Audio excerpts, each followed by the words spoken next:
za kamati ya bunge ya elimu. If you look at our proposals, we are not seeking to add additional taxes. We are actually trying to make sure that we broaden the tax base so that we bring in equity, because there are many who are not in the tax bracket. Serikali yalenga kupanua wigo wa walipa kodi badala ya kuongeza ushuru kwa kuzijumuisha sekta ya kilimo na dijitali.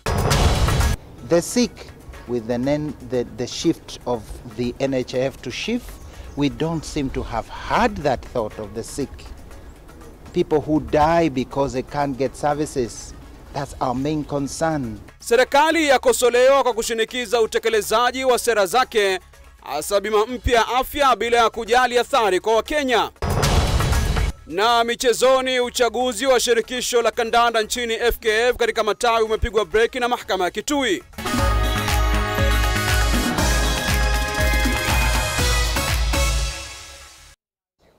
Na shukran kwa kuchagua runinga ya K24.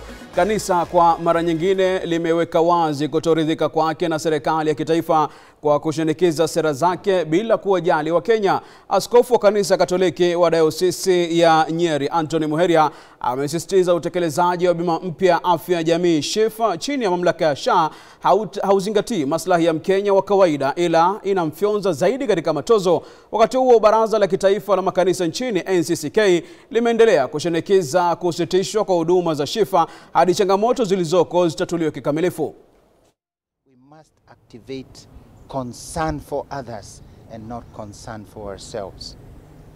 Our leaders are thinking way too much about their image and about their future, and not thinking about the image of the poor, the needy, the miserable, the ones living in slums, the sick.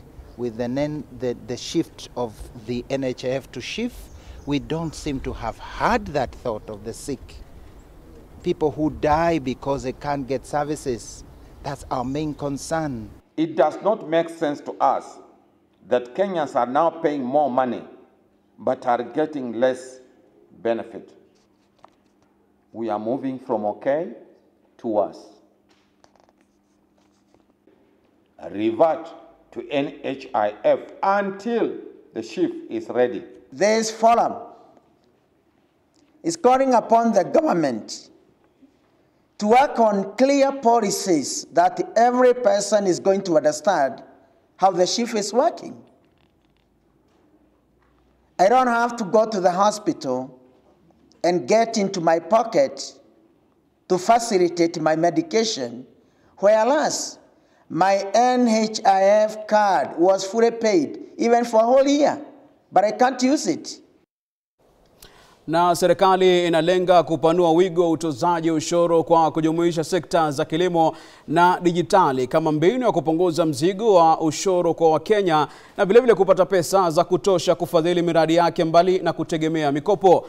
Kulingana na ripoti ya deni ya mwaka huu, deni la Kenya ni trilioni 10.6 na 60% ya mapato ya serikali yanatumika kulipa deni hilo. Kulingana na katibu wa Wizara ya Fedha Chris Kipto, kuongeza idadi ya walipa ushuru kutapunguza utegemeaji wa mikopo kufadhili miradi ya serikali. Huyu hapa David Kagina na taarifa hiyo. Kwa mujibu wa ripoti ya deni la umma ya mwaka 2024 iliyotolewa leo, deni la Kenya ni trilioni 10.6 ambayo ni 66% ya pato la taifa GDP. Deni hilo limepungua kutoka 72% mwaka jana. Kwa sasa Kenya hutumia zaidi ya shilingi 6 kwa kila shilingi 10 ambazo KRA hukusanya kulipa deni lake na kubakia na shilingi 4 kwa matumizi ya kawaida na maendeleo. Hali hii inalazimisha zaidi ya 10% ya bajeti ya taifa kufadhiliwa na mikopo ya kigeni. So immediately we adopted a new constitution in 2010. We have a bicameral parliament, a senate, a national assembly with several MPs. We have county governments. We have constitutional commissions. And the budgets became more. So it means on the spending side, we needed to provide more resources, while at the same time revenues were not picking up. So what happened? More accumulation of deficits. Kulingana na Kipto, nchi haiwezi tena kupunguza matumizi kwani baadhi ya huduma zitakwama, Hata hivyo, mapato yanayokusanywa na KRA hayawezi kufadhili matumizi ya ndani. Hivyo basi, kuna haja ya kupunguza mzigo kwa Wakenya kwa kupanua wigo wa kodi badala ya kuongeza viwango vya ushuru. And that is why, if you look at our proposals, we are not seeking to add additional taxes. We are actually trying to make sure that we broaden the tax base so that we bring in equity, because there are many who are not in the tax bracket. Kipto anasema serikali inakusudia kuanza kutoza kodi sekta zinazochangia pato la taifa, ila hazijakuwa zikilipa kodi kwa muda mrefu. In the national tax policy, we are trying to focus on the hard to tax sectors. We have sectors that constitute a huge percentage of our GDP, but we are getting little revenue, like the agriculture sector, for instance. And then now with digital economy coming in, it also brings in complexities of collecting tax. Katika mapendekezo ya hivi majuzi kwa bunge, hazina ya kitaifa imependekeza kurejesha angalau kodi 8 zilizokuwa katika mswada wa fedha wa mwaka 2024 katika juhudi za kukusanya pesa za kutosha kulipa deni na kufadhili shughuli za serikali. Pia mbele ya bunge kuna mswada unaopendekeza kuongeza kikomo cha deni kuwa zaidi ya 55% ya pato la taifa, huku nchi ikiwa na lengo la kuongeza mapato yake ya ndani ya kupunguza kutegemea mikopo. David Kagina, K24, Nairobi. Katibu wa Wizara ya Elimu Belio Kipsang amewataka wakuu wa shule na wasimamizi wa vituo vya mitihani kulinda kazi zao kwa kuepuka kujihusisha na udanganyifu. Kulingana na Kipsang, kumekuwa na matukio 11 ya watahiniwa waliojaribu kuingia na simu za mikononi na bidhaa nyingine za kielektroniki katika vituo vya mitihani. Hayo yakijiri, Wizara ya Elimu imepunguza idadi ya walinzi wa usalama wakati wa mitihani ili kuwezesha mazingira bora kwa watahiniwa. Harriet Chimea anaarifu zaidi. Watahiniwa kote nchini leo wamefanya mtihani wa vitendo wa kemia siku ya 5 ya KCSE. Akikagua shughuli ya usambazaji wa karatasi za mtihani katika ofisi ya naibu kamishna wa kaunti ndogo ya Kikuyu, katibu wa Wizara ya Elimu Belio Kipsang amewataka wakuu wa shule na wasimamizi wa vituo vya mitihani kulinda kazi zao kwa kuepuka kujihusisha na udanganyifu. Around 2-3 schools where you get our colleagues trying to sneak in information to children. And you know, you are already a principal, you are already running a school. I don't know what else you would want to risk your career to an extent that you do some of these things. Alitangaza kuwa kumekuwa na matukio 11 ya watahiniwa waliojaribu kuingiza rununu na bidhaa nyingine za kielektroniki katika vituo vya mitihani. There have been few incidences of real isolated incidences of telephones. I think across we might have had around 11 cases, I think. Aidha, aliwaonya wakurugenzi wa shule binafsi kuwa watachukuliwa hatua kwa kutowasajili wanafunzi kama ipasavyo chini ya sheria ya Baraza la Taifa la Mtihani. All our children, all, be they in private schools and those in our public schools, we pay for exams. Government pays for exams. And therefore there is no reason why anybody would not do it. There was a school in Eldred which never did it, and already the director and the owner of the school are already in court. Kuhusu mazingira bora kwa watahiniwa, Kipsang amesema wizara inaendelea kupunguza idadi ya maafisa wa usalama. Harriet Chimea, K24. Kamati ya Bunge la Taifa kuhusu masuala ya maendeleo ya kimaeneo imetamaushwa na ukosefu wa sajili ya wakimbizi nchini. Imefahamika kuwa serikali imekuwa ikitegemea sajili ambayo inahifadhiwa na shirika la Umoja wa Kimataifa linaloshughulikia masuala ya wakimbizi. Wakimbizi nchini John Burugu amepasua mbarika kuhusu serikali ya Kenya kutokuwa na sajili yake ya wakimbizi. Burugu amesema serikali imekuwa ikitumia sajili ya shirika la Umoja wa Mataifa linaloshughulikia wakimbizi na sajili hiyo iko katika taifa la Hungary. We cannot, as I said, ascertain that number we are told by UNHCR is the actual number in the country. Akiongea na wanahabari, mwenyekiti wa kamati hiyo Peter Lochakapong amesema ni hatari kwa usalama wa taifa kuona wakimbizi wakiingia nchini na kusafiri pasi serikali kujua. Dadaab pale wanakuambia wale refugees ambao wako kwa register, ile orodha ambayo ni rasmi ni 1408 na 100 kadhaa. lakini ukienda katika zile kambi zao kuna karibu 30,000 wengine ambao hawako kwa record. Mbunge wa Ganze Kenneth Tungule ametamaushwa na kuendelezwa kwa kambi za wakimbizi wakati mataifa wanayotoka wakimbizi yanaonekana ni salama. Mimi nafikiri we need to think outside the box as it is right now because the refugee crisis in Kenya is becoming a circus. Hiyo imependekeza kuundwa kwa sera kuhusu wakimbizi pamoja na kuundwa kwa sajili ya wakimbizi. Hata hivyo, gavana wa Garissa Nadhif Jama ametaka serikali kuwalipa fidia wakazi wa Garissa kwa kutumika kwa ardhi yao pamoja na uharibifu wa mazingira. For the idea of Shirika plan, we are which should all be based on GISIDEP and the KISIDEP as the foundation stones, but nevertheless the critical concerns that we discussed need to be addressed very, very urgently. Let me tell you, this Ushirika plan is a plan by the international community because they can no longer fund or sustain refugees in our camps, in these camps. So now they wanataka kutuachia mzigo. Frederick, K24, Mombasa. Baraza la makanisa nchini NCCK sasa linaishinikiza serikali ya kitaifa kutangaza ongezeko la maradhi yasiyoambukizanwa kama janga la kitaifa. Kulingana na baraza hilo, uamuzi huo utapelekea magonjwa hayo kuangaziwa kwa dharura na kutengewa fedha zaidi kwa ajili ya Wakenya wengi kupata matibabu. Idadi ya Wakenya wanaougua magonjwa yasiyokuwa ya kuambukiza inaongezeka na kuibua hofu katika familia nyingi kutokana na gharama za matibabu.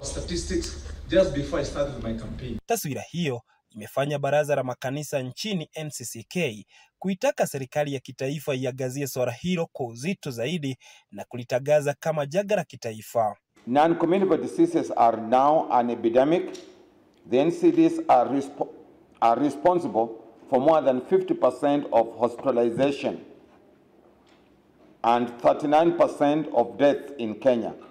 This means that NCDs are now the leading cause of death after accidents. Wakizungumza Rimuru, kaunti ya Kiambu, katika jumba la mikutano la jumuiya, viongozi wa NCCK wanasema magonjwa hayo yanaongezeka kwa kasi hata miongoni mwa watoto.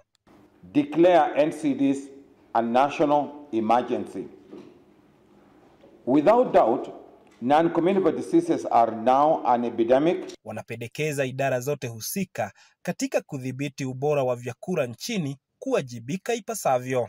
Food is very important for us to live, and therefore now if food is the main thing that is causing our death, then the main question that we are asking, where is the future of our country? Wakati huo huo, baraza hilo limekosoa vikali hatua ya serikali ya kukubalia uagizaji wa vyakula vya GMO na kutaka serikali iangazie upya uhalalishaji wa GMO. GMO is bringing more harm than good. And the more we continue consuming GMO, we are reducing life expectancy. Paul Jao, K24, Kiambu. Kutoka Kiambu tuelekee Kilifi ambapo mbunge wa Malindi Amina Mnyazi amejitetea kuhusu madai ya kuhusika na vurugu dhidi ya wanaharakati eneo la Kakoneni.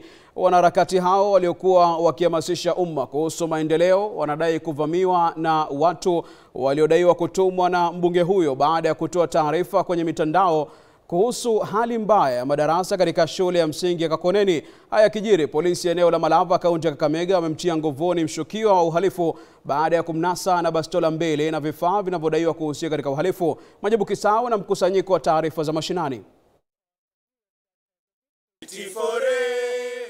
Mbunge wa Malindi Amina Mnyazi amejitenga na madai kuwa alihusika na vurugu zilizoshuhudiwa katika shule ya msingi ya Kakoneni, kaunti ya Kilifi, wakati baadhi ya wanaharakati walikuwa wakiendesha shughuli ya kuhamasisha umma kuhusu miradi ya maendeleo. Viva! Viva! Wanaharakati hao walimtaka Inspector Jenerali wa polisi Douglas Kanja amkamate Mnyazi, wakidai vurugu zilitokea baada ya kuchapisha picha za darasa lililokuwa na nyufa na ambalo linadaiwa kujengwa kupitia hazina ya NGCDF. And these politicians that we have, they think that they own this country.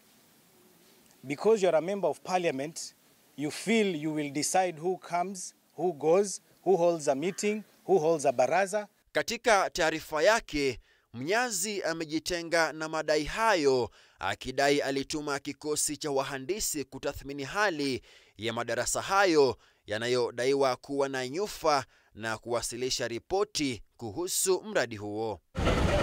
Katika kaunti hiyo ya Kilifi, uhaba wa vitambulisho vya kitaifa miongoni mwa wakazi umetajwa kuwa kizingiti kwa usajili wao katika bima mpya ya afya ya jamii. Zamani pengine mtu angetumia kitambulisho cha mamake ama mtu ambaye tunamuita guardian, lakini sasa hivi sheria inasema kwamba kila mtu aliye na kitambulisho ajisajili kwa SHA. Maafisa katika hospitali za eneo bunge la Malindi wamesema kuwa idadi kubwa ya wagonjwa wanatatizika kupata huduma zinazotolewa chini ya mpango wa uangalizi wa afya kwa wote UHC, kwani hawawezi kusajiliwa na mamlaka mpya ya afya SHA. Hayo ya kijiri, maafisa wa polisi katika eneo bunge la Malava, kaunti ya Kakamega, wanamzuilia mshukiwa wa uhalifu baada ya kumnasa akiwa na bastola 2 aina ya Seska na vifaa butu vinavyodaiwa kutumika katika uhalifu. Ulikaba vitu mingi, ikiwa mfano magwanda ya askari, vitu vyuma vya kubomoa manyumba. Mkuu wa polisi wa Malava, Paul Mwenda, amesema maafisa wa polisi pamoja na maafisa wa DCI walimfumania mshukiwa Jackson Mwangi mwenye umri wa miaka 38 akiwa mafichoni viungani mwa mji wa Malava baada ya kupokea ripoti kutoka kwa wananchi. Mwangi amehusishwa na genge hatari la majambazi ambalo limekuwa likitekeleza uhalifu katika eneo hilo. Majibu Kitao, runinga ya K24. Baada ya mkusanyiko huo wa taarifa za mashinani, twende madukani. Nitarejea na mengi zaidi muda usio mrefu.